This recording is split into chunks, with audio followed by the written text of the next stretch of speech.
Here's how to archive a classroom.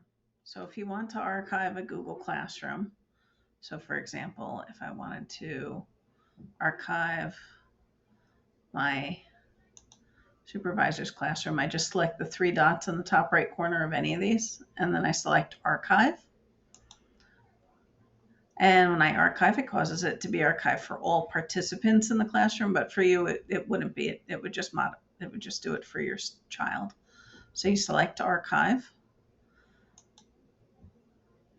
And then this way, if I ever want to look at my materials there again, I select the main menu in the upper left corner.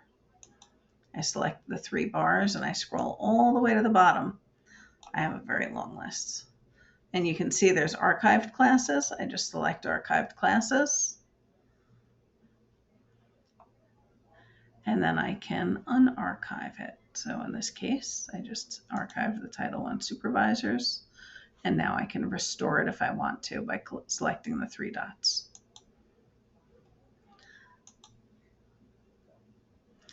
I hope that this helps and you have a terrific day.